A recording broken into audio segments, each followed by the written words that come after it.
Welcome back to the Illuminated Path. This is episode 15. What are we talking about today? So we just launched our free goal alignment and time allocation workbook. It's completely free. And so last episode, we talked all about the workbook that we created and how we really used the principles that we've just worked with in our lives to achieve so many goals. and so this is something that we're going to just continue to expand on. We're really excited to help people really go about their goals in a different way. Typically, I feel like you just hear it's January, dive into New Year's resolutions, and it's not like a sustainable way to really integrate goals. So, last episode, we talked all about our workbook and how that workbook will guide you to your goals. But this episode, we're going to just continue to talk more about that and limiting beliefs and some other, things like motivation and discipline and other things that might be barriers and ways that we can help to guide people towards their goals. Yeah, so like more of the mindset work that I think is often missed. Yes. So I'll preface this episode with we are in our living room today. And yeah, we got some, I think we've shared this, but we have three Siberian Huskies. And there may be some click clacking and things, but we'll do our best to get rid of it. If you're watching on YouTube, we have our girl right in the middle of us. So Yeah. she's looking for love. Yeah. How's the week?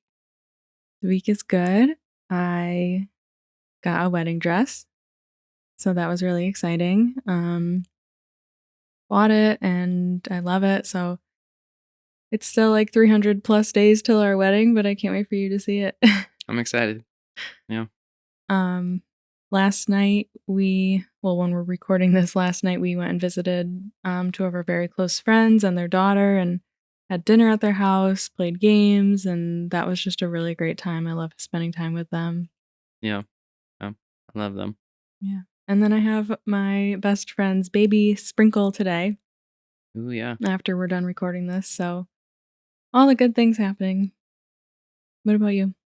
Yeah, it was great seeing our friends, and so I did this emotion code session Mm, with an energy healer, and it was just really interesting. Like you did it, and then that night you were just coming up with so many ideas, yeah. and it was just like you were just in a totally different place.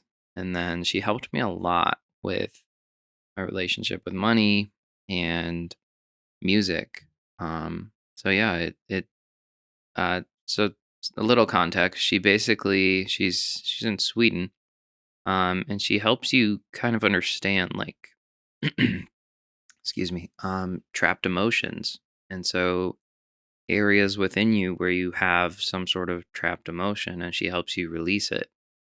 And it was just an unbelievable session. I mean, she knew things about me that I was just like, what on earth? And so she had actually talked to me about my grandfather. He kept coming up a lot, and she told me to get a photo of me as a child, but specifically to get it from my grandfather, and then write a song to my younger self with the things that I needed to hear at that time.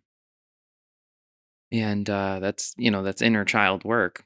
And after I got off the call, I shared that with you, and you go, "Oh, I have a photo of you from your grandfather. It's sitting in my office." Yeah, he gave it to me when we visited them at their house one time, and it was the cutest picture of you. You're like, I don't know, early elementary school age, and it says like "I heart grandpa" or something on the little frame. And Yeah. I was like, he gave that to me, and you were like, what? Like you didn't even remember that I had that, and so I was No, like, go get it. It's in my office. I had no idea. That was just what a, I don't believe in coincidence, but that was cool. Yeah. Um, so let's get started. We launched our goal alignment workbook. If you haven't checked that out already, check that out. It's like Kate said, it's really a comprehensive sort of guide on integrating goals into your life and the habits that support those goals. Yeah. Um, Go to newmoonholisticlife.com/goals, and you can sign up for it there. So, first topic is limiting beliefs, which we've talked about in the past. But when we talk about goal setting and mindset work, this is really like the big one that is going to hold people back. So, do you want to kind of run through what that is again? Yeah, so a limiting belief is really an assumption or perception that's holding you back from being able to achieve more in your life. You have this really like ingrained belief in your subconscious mind that you can't do something because you have this fear of failing or this fear of not knowing how to do it. And it's almost always going to be something that you unintentionally probably took on as a child or in your younger years. Something was said to you at some point and you just took that on as a core belief. And so Yeah. it really hinders people from even attempting to try on a lot of things in their life, whether it's a business venture or something in their career or something, within their life, or it's a passion or hobby, or um for you it's music. Like that's you've had beliefs that you've had to overcome, and that's Yeah. something you just worked with Kat about, and those emotions, like those beliefs are things that our conscious mind isn't aware of, Right.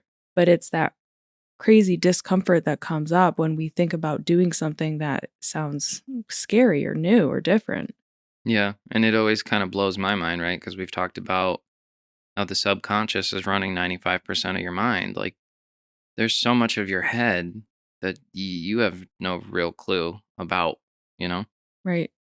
And when we're younger, ages like 0 to 7, our mind is like a sponge. Like, we're just taking in all information that we hear, that we see, that, we're just paying attention to everything. And people around us might not even know that, like, we're taking these beliefs on, and we're hearing, something as simple as a sentence that's said in the other room, listening to parents talk or something.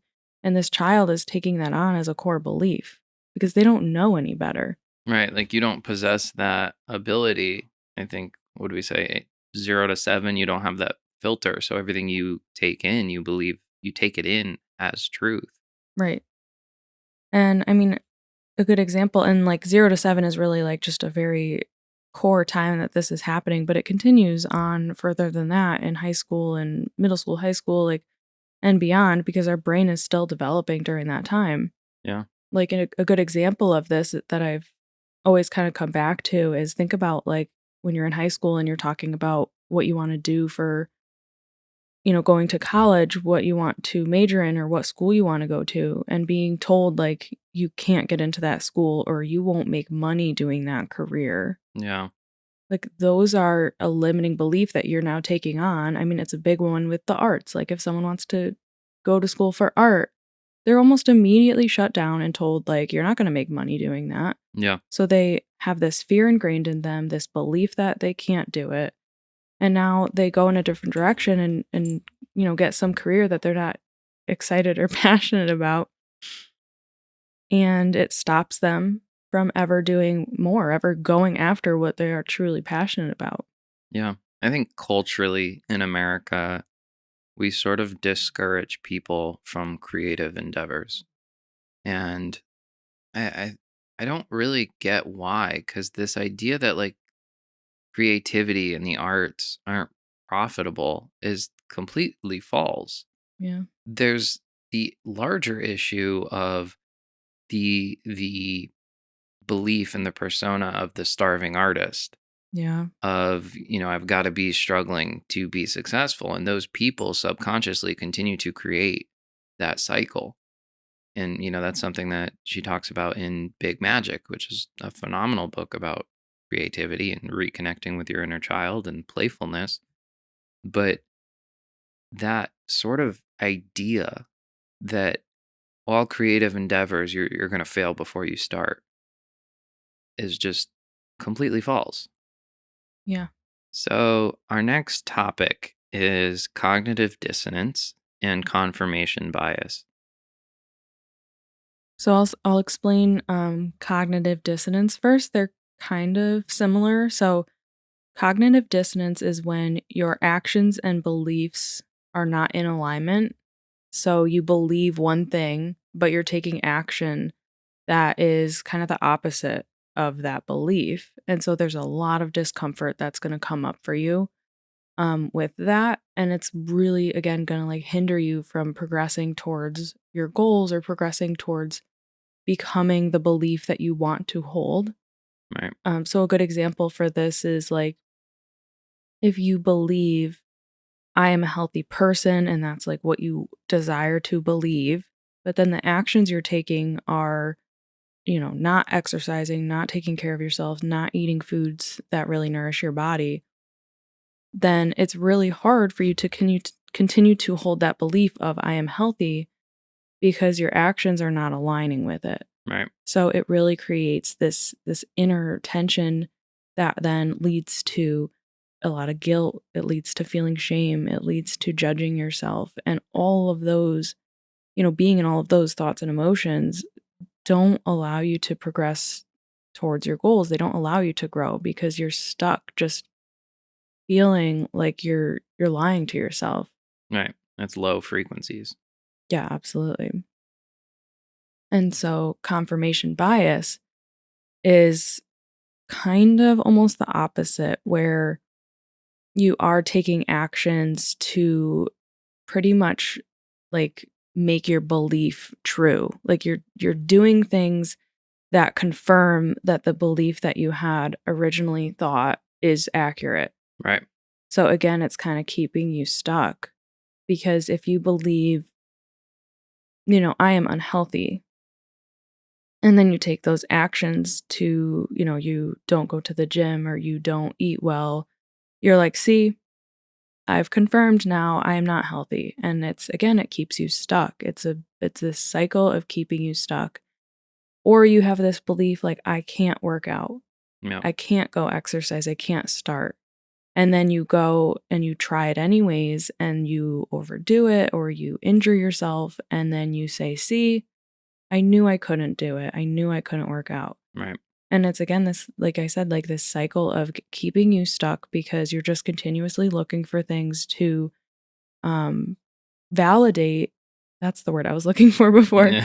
They're continuing to really validate these beliefs that you hold, that again, these are beliefs from your past. Like these are your programming. These are things you took on as a young child. Yeah. And it's hard to overcome and change those beliefs. You have to be very conscious and intentional and take it one day, one step at a time. And if you're continuing to do things that confirm these beliefs, you're going to just continue to hold those same beliefs. Yeah. I think what's really interesting about all of them or both of them is that it's heavily impacted by your subconscious. Like you're not necessarily sitting there going, I'm going to validate this belief that I can't be healthy, but you create a circumstance in which, you get injured at the gym or you don't enjoy your workout, you find some reason to not like it to confirm that belief. Yeah. And it could be a completely subconscious process. So this is why that awareness and rewiring and all of this comes in because your subconscious is running your life.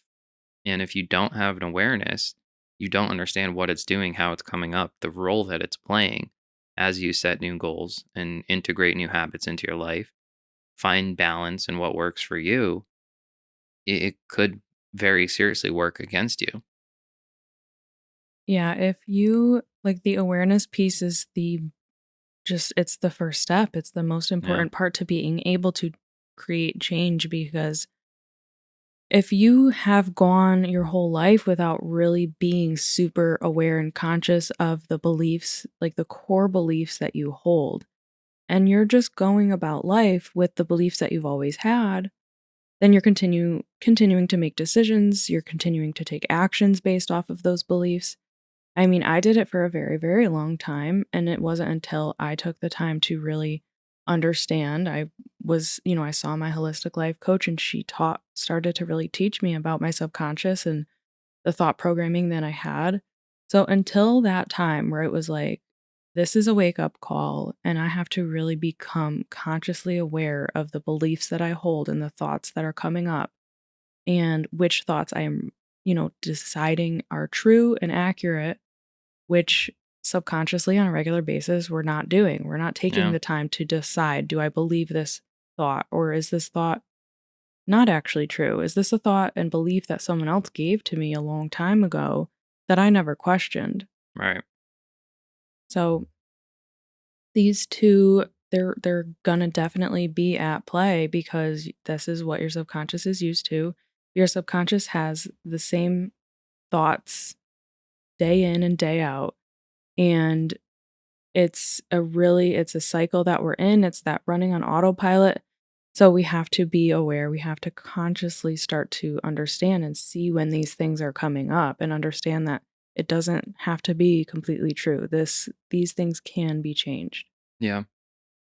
So we have a section in our workbook to work through overcoming limiting beliefs and identify, what sort of resistance comes up for you. What are your beliefs about your capacity to accomplish those goals? So this is something that is in our workbook to kind of help you figure out and work through some things in terms of accomplishing your goals and actually integrating them into your life. Yeah. Up next is motivation and discipline. Yeah. Do you want to speak to this one? We talked a little bit about it in our last episode, but Yeah. So this one is interesting for me because I have pretty much always been this like intense all or nothing person.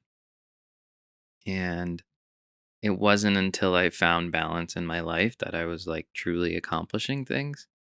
So I think back a lot to when I started MMA because that was kind of the first time I was designing my life, but I was motivated and then I had to get discipline in terms of I started training and I had always told myself like the limiting belief for me was I can't live that life. You know, I always thought, man, I'd kill to live like that, to have that lifestyle. And, did it, loved it, fell in love with it, and I was very motivated. But there were times, especially kind of for where I was in my journey, I was training 12, 15 hours a week. And, I would go to the studio and spend 3 hours and it was a lot. And like there were times I didn't want to do it. I didn't want to go. And um, it was just exhausting. But by the end of it, you're proud that you did it. And so I think the point is really like motivation. We've talked about this. It's a feeling. It's fleeting. It's not something that's always with you. And it's something that you can get fired up about something, but an hour later not be motivated.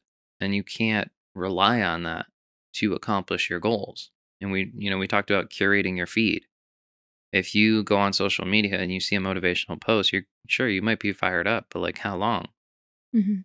Um, and so I think it really just kind of, you know, curating your feed again, sure, so that you can see these motivational things, but also things that you're integrating into your life and things that make you happy and excited.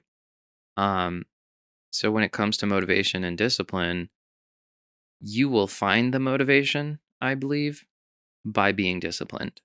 Like, not every time you show up to do a workout are you going to be motivated to work out.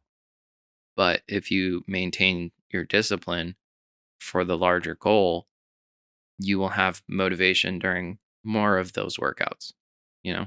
Yeah, and that really goes back to the way that we created our workbook to be setting goals based on the identity that you want to grow into and the feelings you want to have. Yeah. Of course, like it'd be amazing if we're all just super motivated every day, all day, and it's there is no resistance, there's no procrastination happening, but those the motivation is a feeling and it comes from the thoughts you're having. So if you're having, thoughts about other things going on in your life or you're just feeling resistance for some reason, again, those are going to come back from those are from your subconscious, those are from the core beliefs that you hold or just the circumstances and situations of things going on in your life. So you're going to get further when you are focused on the discipline and seeing the future you and Yeah. doing what you want to do, not necessarily for the moment. I mean, yeah, you could do a workout and feel great afterwards, so it is a little bit more of an instant gratification, Right. but the long-term goals and being disciplined and sticking to the promises and commitments that you've made to yourself. Yeah. It makes me think again of Alex Hermosi. Local benefit versus global benefit. What feels good now, but what's going to support the larger goal? Yeah, And of with exercise, it's a little of both. right. So It might feel great to just lay on the couch and hang out and skip a workout because you're tired, but yeah, it'll also feel good at the end of the workout. You might, have to push yourself a little, but it's also going to reinforce those goals and those beliefs that you want to have, so that's going to feel good too. yeah. And then I think that kind of is a nice transition into balance and integration because you have to understand like when you're integrating something new into your life, you can't bring guilt and shame into that. Yeah. Like you're gonna miss days. That's reality. Like this idea that you're gonna just pick it up and be perfect and now it's your lifestyle. Like that's not how it works. Right. If you are working on new goals for the new year, Atomic Habits is a great book to read. Mm. Um, because he gives this perspective. He talks about it very similarly, right? Setting goals is about your identity. It's about the person, not some outcome. And so he says when you're integrating a habit into your life, never miss. But if you do, don't miss twice. And if you miss twice, don't miss three times. And it's not about a number of times that you've missed. It's more about if you do miss, always go back to your ideal. You have that frame of reference of the person you want to be, and that is the goal every day. Yeah. Because, how many times do you see people going to the gym in the new year and they have these New Year's resolutions, and then the gym is crazy crowded, and then people just they kind of just drop off. Yep. And that's that point where they decided like it's too much or it's too hard, and they didn't continue towards their goal. They didn't allow themselves to miss a few times but still get back on track. Right. At that point, a lot of times I feel like the judgment, the guilt, the shame like comes in, and it's overpowering, and they're like, it's just not gonna happen this year." And that's why it's tricky too, right? Cuz like you can set these goals, you can do mindset work, you can have awareness, but if you don't understand the way confirmation bias is going to come up, cognitive dissonance is going to come up, your subconscious could very seriously be working against you and against your capacity to actually accomplish those goals. Yeah, absolutely, and the limiting beliefs. So, Yeah. that's why the way that we're really trying to teach setting goals and the way that we've done it ourselves, like, it's about how you wanna feel and the identity you wanna grow into. It's not about starting the new year and being like, "Okay, this is the new me, and I'm going to the gym 7 days a week for an hour a day." Your body, your brain, they're going to not be in agreement with each other, and there's gonna be a point where you're trying to push through, and it becomes too much. Yeah. And there is a way to do it that is sustainable, that is actually just integrating into your current life, where you're not changing everything all at once.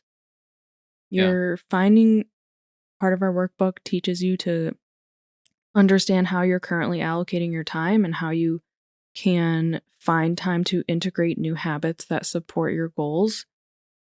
And it's really just such a better way. You're going to have an easier time doing it in a way that is fitting new habits into your life rather than, again, trying to just change everything all at once. Yeah. I mean, you have to understand your programming and where you're at now. And you can want to be a completely different person, but you don't get there by taking one step that changes everything. I Right. mean, the reality is, I mean, maybe you could do that, but you would be so uncomfortable for so long. Like you're gonna have discomfort in setting goals, and it's kind of about finessing that and managing the discomfort to a point where you can continue to move on and integrate it in your life versus you've changed everything all at once. You're so uncomfortable. It doesn't feel like you don't enjoy it. Like it can be really exciting to design your identity in a way that feels good and you're making these gradual changes where you're working toward it, but it's not this overnight change. Right. And then I really think about, like, we've mentioned balance, and you and I love to go by what I call the 85-15 rule. Yeah. Oftentimes we look at that in terms of like the food we're choosing to eat and everything, but like 85% of the time we're cooking all of our meals at home. We're eating whole nutrient dense foods and really nourishing our body and feeling really good. But that balance of being 85% of the time like really eating things that fuel our body and make us feel good, that allows us to have the 15% where maybe we're having ice cream or you're having chocolate chips. John's in love with chocolate chips Okay, and so just that's like eats them. that's like my sweet. So like after dinner, I'll have some chocolate chips. Yeah. But yeah, it's You wouldn't be able to do that and feel good about it if you're also just eating a ton of bad meals right. along with it. So we are always about balance, and like that is also our point in the way that we're helping, you design your goals in this workbook is pick things that you actually want to do. Like create a life that is balanced. You don't have to create a life that you feel super restricted and that you're actually not excited about, because again, it's about the feeling. Like Right. there's this perception that being a really healthy person isn't fun. Yeah. That's not true. I mean, No. sure, my definition of fun has changed. I think that's just natural with growing older. Yeah. I don't want to stay out until 1 a.m. partying and drinking anymore, but I have other ways that I have fun, and being healthy and like really prioritizing myself and my body makes me feel my absolute best. I mean, as I've grown older, I feel better than I ever did in Yeah. my 20s. Yep. Yep. For sure. And I think about even exercise, right? Like you can a lot of schedules, um you do 3 days on and 1 day rest, or 6 days lift and 1 day rest. And I mean, first of all, the idea of a rest day is inherently flawed. It doesn't mean sit around on the couch. You should go for a walk, do yoga, bicycle, something. But even there, like I don't follow a traditional system. I really just listen to my body. If I'm particularly sore or I just don't feel great that day, I give myself the ability to be human and say like, no, it's not today. I'm gonna do something else and kind of go easy. Um, but I think that again, that's awareness, like being able to hear what your body's trying to tell you. I hurt my elbow recently, and I still want to exercise, but I'm going to the gym and like doing less sets and lowering my weight and trying to not hurt it worse. But that time is still important to me. And, I have had days where it's been so bad, I've kind of just said, okay, like I'm not going to lift things today. But that awareness of your body, especially if your goals are about exercise and weight, is huge because you will, like right now, I'm finding that my vitamins, I don't feel good after I take my vitamins with dinner. And I'm now like testing and seeing which vitamin is it. Mhm. Um, and so there's things you'll start to notice and be able to isolate and learn and work through. And that's awareness. That's all awareness. That's whether it's your mindset or your physical body, your digestion, soreness, joints, whatever it is, carry awareness into your life because all of holistic living starts there. Yeah. And there's also this, we really want to teach balance. And I'm sure you've heard growth is not linear. It is true. But I actually used to like follow someone on TikTok who talked all about non toxic products, non toxic living. And she said that she was like in so deep that the community that she was building and the other, other influencers that were also promoting non-toxic products and stuff, the whole thing actually started to feel really bad and feel like it was so restrictive and strict, and that they would be like she would be shamed or like said nasty things to her if she did something that wasn't 100% perfect. And like that is never the community that I want to build. That is never the lifestyle that like we are trying to promote. Like, be human. You don't have to be so all or nothing like you said. Like, you want to really create health in your life and live to feel your best. Yeah. I mean, if you feel your best eating well all, the majority of the time and then having your ice cream or doing whatever, like do it. Yeah. And I think it's worth mentioning too. Like, so much of our approach is not, I don't think there's anything we sit there and say, like, don't do this. There are some things that are much worse for you, right? Like, you drink soda or Eat Red 40.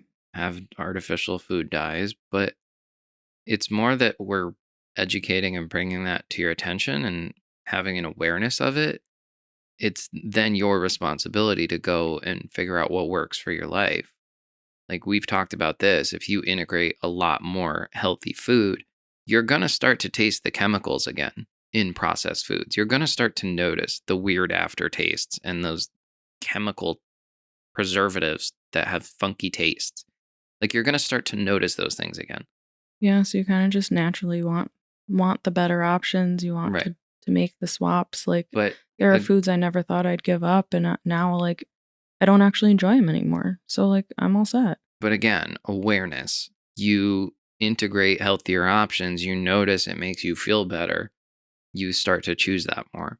Yeah, absolutely. So it again, I mean, it's just take that awareness into everything, especially your goals, because you need it in terms of your mindset work and what limiting beliefs you're going to have to work through.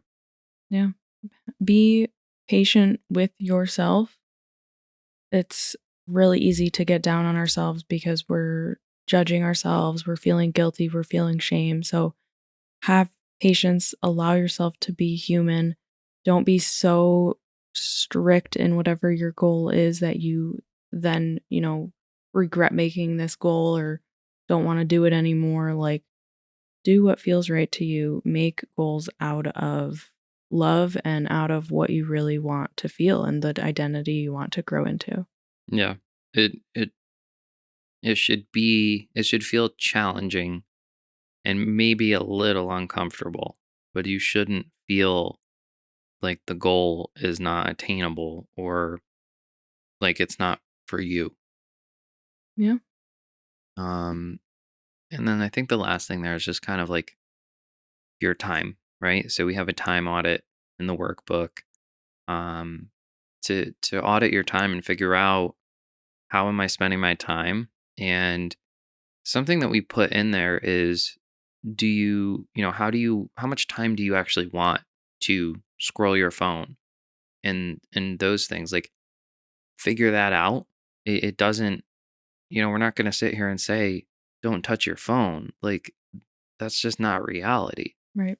So it's kind of defining those things for yourself. Like, how much time do you want for your doom scrolling? How much time do you want to spend with your family? How much time do you need for yourself and to do your hobbies? And then after you audit your time, you figure out, what do I actually have that I can allocate? And do I need to pull back from those other areas in order to actually accomplish those goals? Which again is why I think this workbook is so strong, because it's not just setting a goal, it's also the milestone, it's the time, it's the limiting beliefs, it's the allocation of how is that actually going to happen.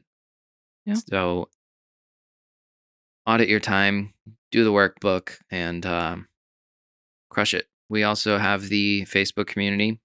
So we've talked about that a little bit, but you'll be able to share in there. We're going to be sharing more about, showing us using the workbook and what we're using it um, for our goals going into the new year. And the Facebook community will be there to kind of just help people stay accountable and have a community of people helping each other. Yeah. So be human, enjoy your life, and find balance. Yeah. And always be Balance. growing towards what you want. Yeah. Friendly reminder, this podcast is sponsored by New Moon Apparel. That is our Zen, motivation, and moon themed clothing line. You can shop designs at newmoonapparel.com. You can access the workbook at newmoonholisticlife.com/goals. And the information for the Facebook community is in the workbook. And thank you for tuning in, and we'll see you guys next time. Thank you.